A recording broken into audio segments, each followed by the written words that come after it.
ကျူတော့မလားလို့မင်းရှာပြီးလာလိုက်ရတာတခါကိုပြပြပါဦးလာင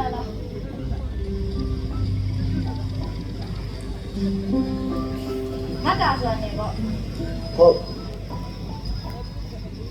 အပေါ်စကားတော့ငါမပြောချင်ဘူးအရေးကြီးတာ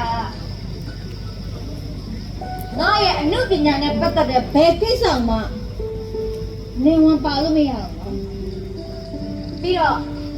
ပတ်ဝန်းကျင်ကအမြင်ဆောင်နေမဲ့ဘလို့အပြစ်မှုမှငါခွင့်ပြုမှာမဟုတ်အဲ့ဒါတော့နေဂရိပေးရဘလို့လဲဂရိပေးနိုင်လားကတိပေးရမယ်ကတိဆိုတာပေးပြီးတည်တဲ့ရတယ်မလေးရဲ့ကတိတောင်းတဲ့သူကတောင်းတော့လေတခြားပေးပါတယ်။အိုးဒါနဲ့ဟိုမမလေးရောဂရိတည်တတ်တယ်မလားဟင်။နင်ကငါ့ကိုဂရိတွေလာပြောနေရတာ။ထားလိုက်ပါတော့။ဟောအဆုံးခက်ကတောင်ဆောင်အခန်းနေရမယ်အခန်းလေး။နောက်ခုရှိသေးရဲ့။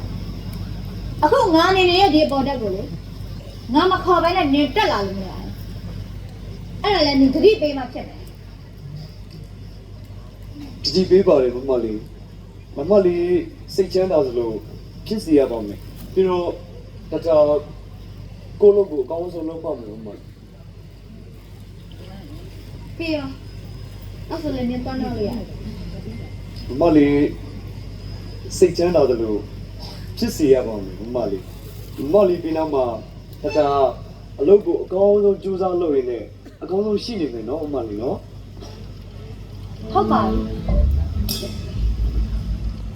ဒါဆိုငါလုံးမပဲခေါ်လိုက်တော့နင်အောက်ဆုံးရတယ်ကျေးဇူးများတင်ပါတယ်မစကားလည်းမဟုတ်ဘူး